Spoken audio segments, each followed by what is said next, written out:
ప్రేక్షకులందరికీ నమస్కారం. ఈరోజు మన స్టూడియోలో ప్రముఖ వేదిక ఆస్ట్రాలజర్ గోనుగొంట్ల సురేష్ బాబు గారు ఉన్నారు. గురుగారితో మాట్లాడేద్దాం. నమస్కారం గురుగారు. మణికంఠ గారు నమస్కారం అండి. గురుగారు, ఏప్రిల్ మాసంలో మకర రాశి వారికి ఎలాంటి ఫలితాలు ఉండబోతున్నాయి? స్పెసిఫిక్గా శ్రీరామనవమి తరువాత ఎలాంటి ఫలితాలు ఉంటాయి గురుగారు వీళ్ళకి?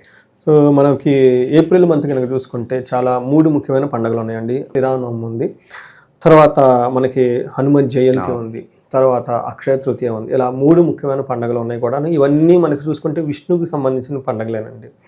మనకి శాస్త్రాలు ఏం చెప్తారంటే ఎవరైతే లక్ష్మీనారాయణ పూజిస్తారో వాళ్ళకి చక్రవర్తిత్వం వస్తుంది.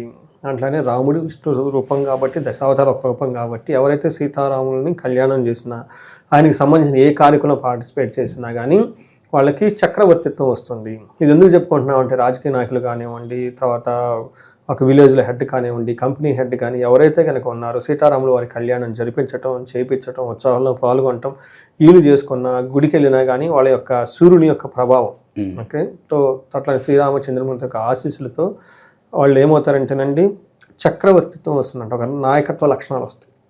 అందుకని ఈ పండుగను అందరూ చేసుకోవాలని మనం కోరుకున్నాము. ఇందులో ఇంకా మనకు వేరే ఉన్నాయి కాబట్టి ఈ మకర రాశి ఫలితాలు చూసుకుంటూ ఈ రాశిలో కనుక ఏమైనా దోషాలు ఉన్నా, గ్రహస్థితులు ఉన్నా వాటికి అనుగుణంగా ఈ పండుగలకు ఎవరు ఎలాంటివి చేసుకుంటారో చర్చించుకుంటూ ముందుకెళ్దామండి. మకర రాశి కనుక చూసుకుంటే ఉత్తరాషాఢ 2, 3, 4 పాదాలు, శ్రవణం 1, 2, 3, 4 పాదాలు, ధనిష్టం 1, 2 పాదాలు అంతా మనకి మకరంలో ఉంటాయి. పేరు బలం కనుక మనం చూసుకుంటే జో, జా, జీ, జూ, జే, జో, ఖా, గా, గీ అన్న పేర్లంతా కూడా మనకి మకర రాశిలో ఉంటాయండి. చాలా పాపులర్ పేర్లు. ఓకే, గీత, గాయత్రి, గోవింద్, ఇలా చాలా పేర్లన్నీ ఇందులోనే చాలా పాపులర్ పిలిచే వాళ్ళంతా కూడా ఇందులో ఉంటారు. జ్యోతి, చాలా మంది పేర్లు ఉంటారు. చాలా కామన్గా పిలిచే పేర్లంతా మకర రాశిలోనే ఉంటారు. ఇందులో మనం కనుక గ్రహస్థితిని కనుక చూస్తే సూర్య సంచారం మేషరాశిలో, బుధుని శుక్ర సంచారంలో ఫిబ్రవరి నుంచి మేనరాశిలో ఉన్నారు, కుజుడు కర్కాటక రాశిలో ఉన్నారనమాట. ఈ యొక్క గ్రహస్థితిని గట్టి మనం కనుక చూసుకుంటే వీళ్ళకి ఎలా ఉంటుంది, సూక్ష్మ గోచారం, లఘు గోచారం అన్న కాన్సెప్ట్లో కనుక మనం చూస్తే వీళ్ళకి సూర్యుని వల్ల ఏమవుతుందంటే సూర్యుడు జనకాలకి అంత అనుకూలంగా ఉండరు, కానీ విపరీత వేద అన్న కాన్సెప్ట్ ద్వారా ఏమవుతుంది సూర్యుడికి అనుకూలంగా ఉంటారండి. అది మకర రాశి వాళ్ళకి వెరీ యూనిక్నెస్ అని మనం చెప్పుకోవాలి. అందులోనూ మనకి వీళ్ళకి ఏలినాడ్స్ నుంచి జస్ట్ ఫ్రెష్గా బయటకు వచ్చారు కాబట్టి ఈ గ్రహాలు కూడా నన్ను వీళ్ళకి సపోర్ట్ ఇచ్చే విధంగానే ఉన్నాయి. ఎక్కడ ఇబ్బంది పెట్టేం లేదు. సూర్యుడు యాక్చువల్గా వీళ్ళకి ఇబ్బంది పెట్టే పరిస్థితి నుంచి మంచి పొజిషన్ తీసుకొస్తున్నారండి విపరీత వేద ఉండటం వల్ల. అయితే వీళ్ళకి ఎవరైతే అవమానించాలని ప్లానింగ్లు చేసుకుంటారో ఆ ప్లానింగ్ చేసిన అవమానం పడి పారిపోతారు. వీళ్ళకి ఏం కాదు, హ్యాపీగా ఉంటారు. అలానే 7వ ఇంట్లో, 3వ ఇంట్లో బుధుడు, శుక్రుడు వీళ్ళంతా ఉండటం వల్ల ఏమవుతుందంటేనండి బుధు గురువులు వీళ్ళు 3వ ఇంట్లో ఉండటం వల్ల వీళ్ళకి ఓవరాల్గా ప్రాస్పరిటీ ఉంటుంది. కొంచెం శత్రుబాధ ఉంటుంది, కానీ ఆ శత్రువులు అయితే వీళ్ళని ఏమీ చేయలేదు, దాని గురించి పెద్ద పడుచుకునే అవసరం లేదు. 7వ ఇంట్లో కుజుని ఉండటం వల్ల ఏమవుతుందంటే ఫస్ట్ ఇంట్లో దృష్టి ఉండటం వల్ల శారీరకంగా అలసట వచ్చే అవకాశం ఎక్కువగా ఉంటుంది. ఫ్యాటిగ్ అంటారు అనమాట. గురువు తర్వాత మిగతా శని అనుకూలంగా ఉన్నారు, శుక్రుడు అనుకూలంగా ఉన్నారు.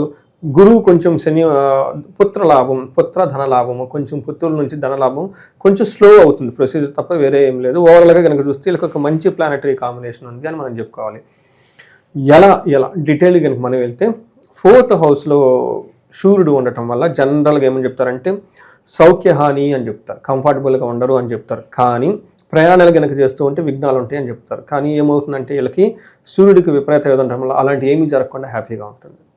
ఓకే. అంతేకాకుండా ప్రొఫెషనల్ మ్యాటర్స్లో సూర్యుని యొక్క దృష్టి ఉండటం వల్ల ప్రొఫెషనల్ మ్యాటర్స్లో చాలా అచీవ్మెంట్ ఉంటుంది, ప్రమోషన్స్ వస్తాయి, అన్నీ వస్తాయి, చాలా బాగుంటుంది. మకర రాశి వాళ్ళకి బిందాస్, ఏది చూసినా బాగుంటుంది.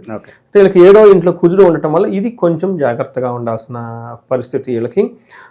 కుజుడు ఈ ఒక్క గ్రహానికి కొంచెం పరిహారాలు చేసుకుంటే చాలా బాగుంటుంది. వీళ్ళకి ఏమంటుంటే కువార్త చెడు వార్తలు వినే అవకాశం ఎక్కువగా ఉంటుంది. పుత్ర భాతృణం క్రోధ అంటే వీళ్ళు పుత్రులతోటి అన్నదమ్ములతో గొడవలు అవుతాయి అంట. ఈ విషయంలో కొంచెం జాగ్రత్తగా ఉండాలి. 10వ ఇంట్లో దృష్టి ఉండటం వల్ల అగైన్ ప్రొఫెషనల్ మ్యాటర్స్లో చాలా బాగున్నాను, కొంచెం అటు ఇటు ఎక్కువగా తిరుగుతూ ఉంటుంది అనమాట. అప్పటిదాకా కంఫర్టబుల్గా చేసుకుంటే ఆ కంఫర్ట్ లేకుండా లెగిసేసి అటు ఇటు హంగామా చేస్తూ అడావుడిగా తిరిగే ఎక్కువగా ఉంటుంది. ఎవరైనా శత్రుత్వం ఉంటుంది సహజంగా, కానీ ఇది ఇలా ఇబ్బంది పెట్టే అంతలా ఉండదు. అందుకని శత్రువులు ఎవరి నుండి చూసి చూడటం అలా వదిలేస్తాం చాలా బెటర్ వీళ్ళకి. ఎందుకంటే గ్రహాలు వీళ్ళకి అనుకూలంగా ఉన్నప్పుడు వీళ్ళు ఏం చేస్తారండి, మనుషులు అంతే కదా, టైం బాగానప్పుడు మన పక్కన ఉన్నాడే మనకి ఎందుకు పడవచ్చు.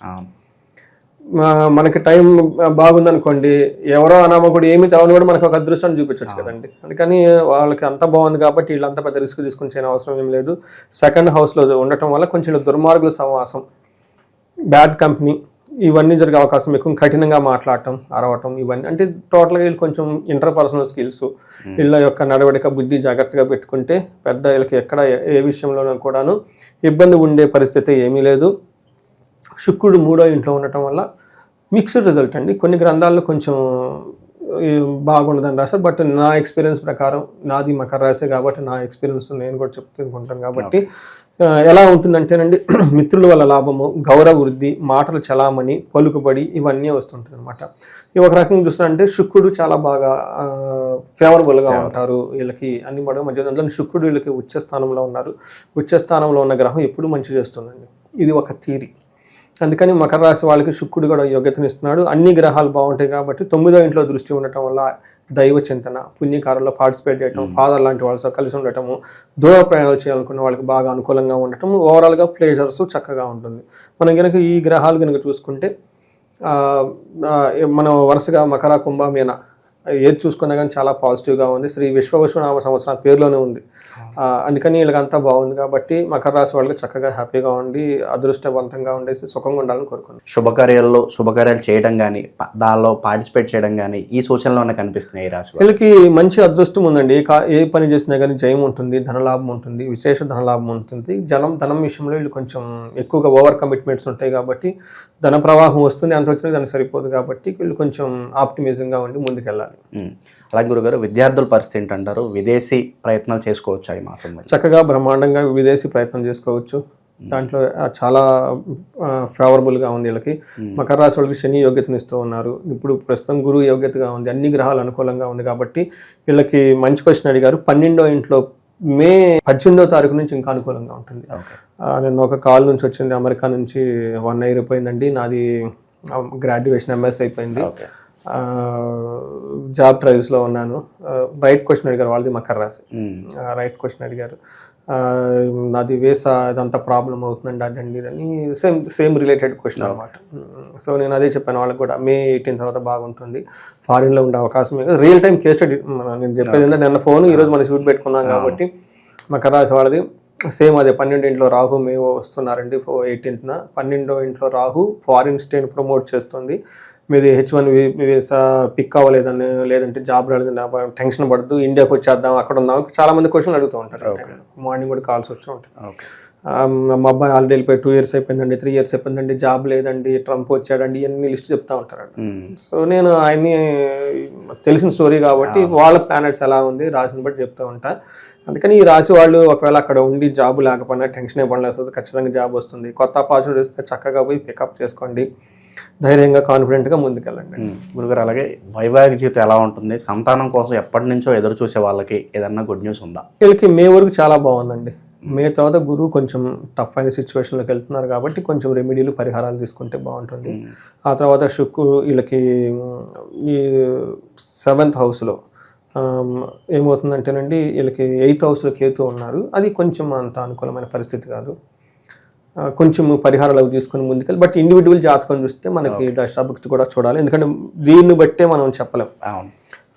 అందుకని నేను ప్రతి ఒక్కరికి ఏం చెప్తానంటేనండి, ఇది మనకి ఒక ఇండికేషన్. ఇదేమంటారంటే మనకి ఎగ్జిక్యూటివ్స్, డెలివరీ బాయ్స్ లాగా. అయితే మనం డెలివరీ బాయ్ వేస్తాడు, మనం ఆర్డర్ పెట్టింది వేస్తాడు, వేరేది ఇవ్వడు కదా. ఆ ఆర్డర్ పెట్టేది ఎక్కడంటే మనకి జన్మజాతకంలో చూసుకోవాలి. చాలా మంది అడుగుతుంటారు, ఏమండి మీరు చెప్తాను కన్ఫ్యూజ్గా నాలుగు వస్తుంటారు, ఏమండి మీరేమో ఏలినాటి శని అంటారు, ఇక్కడ గురుదశ అంటారు, లేదా బుధదశ అంటారు, ఏంటి మాకు అసలు ఏం జరుగుతుందని. అందుకని ఏం చెప్తారంటే జన్మజాతకంలో రూట్, జన్మజాతకంలో ఉంటేనే గోచారంలో అప్లై అవుతుంది. ఇక్కడ మనం చాలా చెప్పుకుంటాం, కొన్ని విషయాలు మృతం అని చెప్పుకుంటాం, కొన్ని విషయాలు నాశనం అంటాం, కొన్ని విషయాలు అద్భుతం అంటాము. అది అందరికీ అన్ని ఎక్స్పీరియన్స్, ఎందుకంటే అది వాళ్ళ జన్మజాతకంలో ఉంటే ఆ ఏ దశ నడుస్తుంది, ఆ భుక్తి కారకత్వాలు ఎంతవరకు ఉన్నాయి, ఇది జన్మజాతకంలో యోగం ఉండి మనకి దశాభుక్తులు కరెక్ట్గా ఉంటే గోచారంలో they execute, they deliver it. ఈ మధ్యలో ఎక్కడేది లేకపోయినా గోచారంలో ఉండదు అన్నమాట. అందుకని ఇండివిజువల్ జాతకం చూపించుకోవటం చాలా కాన్ఫిడెంట్ ఇస్తుంది. గురుగారు, ఈ రాశి వారికి ఏ నక్షత్రాల వాళ్ళకి ఎలా ఉండబోతుంది గురుగారు? నక్షత్రం మనం చూసుకుంటే వీళ్ళకి ఉత్తరాషాఢ నక్షత్రం వాళ్ళకి జయప్రదంగా ఉంటుంది.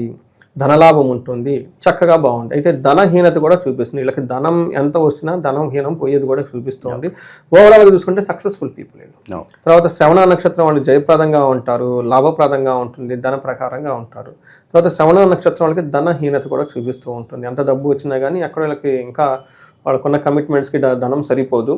తర్వాత ధనిష్ట నక్షత్రం వాళ్ళకి ఐశ్వర్యవంతంగా ఉంటుంది, జయప్రదంగా ఉంటుంది, ధనలాభం ఉంది, మృష్టాన్నం తింటారు, చక్కగా ఉంది. కానీ మళ్ళా ధనానికి ఇబ్బంది పడుతుంటారు. అంటే హెవీ కమిట్మెంట్స్ ఉంటాయి. వీళ్ళు కుబేర పాశుపత అభిషేకం కానీ హోమం కానీ చేసుకుంటే ఈ టైప్ సిచ్యువేషన్స్ నుంచి బయటపడవచ్చు. చాలా మందికి తెలియదు సీక్రెట్.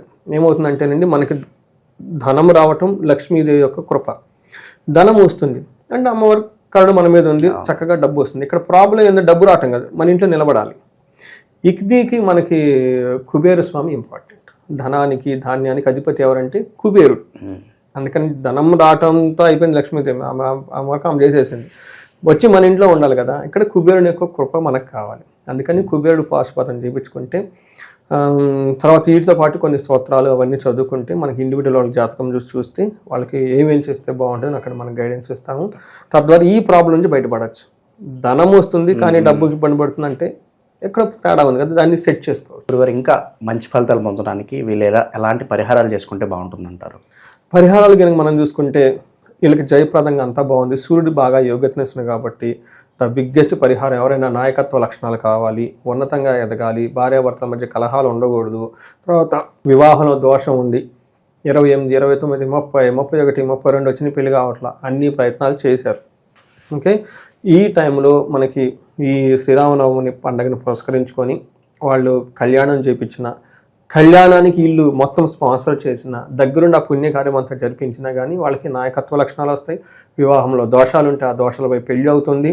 అంతేకాకుండా వీళ్ళకి జయము ఉంటుంది. అంతేకాకుండా వీళ్ళకి మనకి ధనహీనతని కూడా చూపిస్తూ ఉంది. ఎవరికైనా కనుక ధనం విపరీతంగా రావాలనుకుంటే మనకి అక్షయ తృతీయ వస్తుంది. ముందు నుంచి వీళ్ళు చక్కగా ప్లాన్ చేసుకొని అమ్మవారికి సంబంధించిన విశేష హోమాలు ఏమైనా చేయించుకుంటే చక్కగా కలిసి వస్తుంది. మంచి టైంలో చక్కటి ప్రొసీజర్లో మంచి బ్రాహ్మణులు, వేదాధ్యానం చేసిన పండితుల ద్వారా కనుక చేసుకుంటే రిజల్ట్ ఉంటుందండి. ఎక్కడది మిస్ అయిపోతుంది. నాకు సంకల్పం చేయాలని లేదు అంటే నాకు తెలుసు, కానీ చక్కగా చేసే పండితులు కావాలి కదా.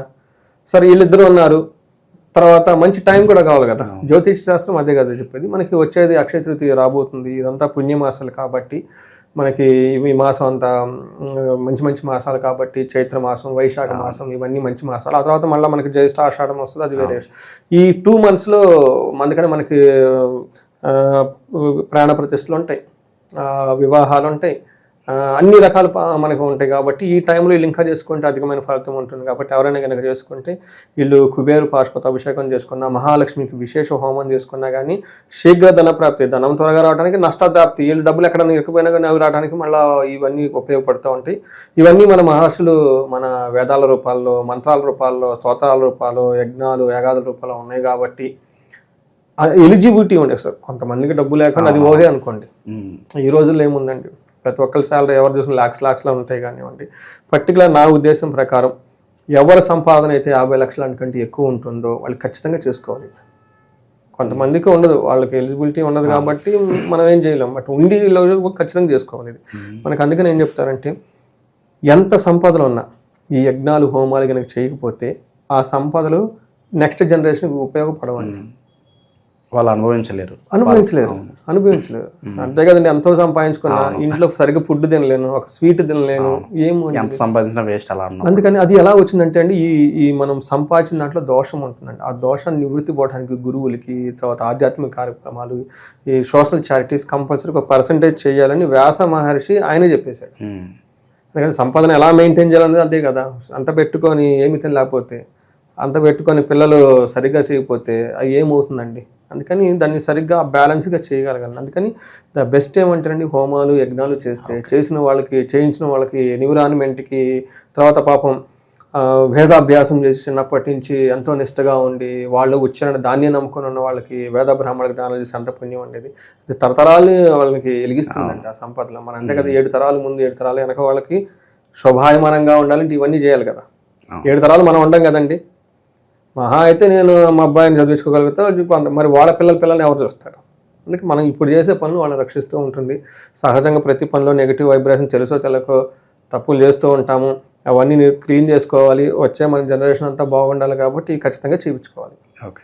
సో గురువుగారు మొత్తానికి మకర రాశి వాళ్ళందరికీ కూడా గోచార ఫలితాలు ఏ విధంగా ఉన్నాయో తెలియజేశారు. ఇన్ కేస్ మీరు ఏదన్నా సమస్యతో బాధపడుతుంటే, మీ వ్యక్తిగత జాతకం చూపించుకోవాలనుకుంటే తప్పకుండా గురువుగారిని సంప్రదించండి. సో మీకు మీ సమస్యకు తగిన పరిష్కారం, రెమెడీస్ కూడా గురువుగారు తెలియజేస్తారు. చాలా బాగా వివరించారు గురుగారు. ధన్యవాదాలు. ధన్యవాదాలు.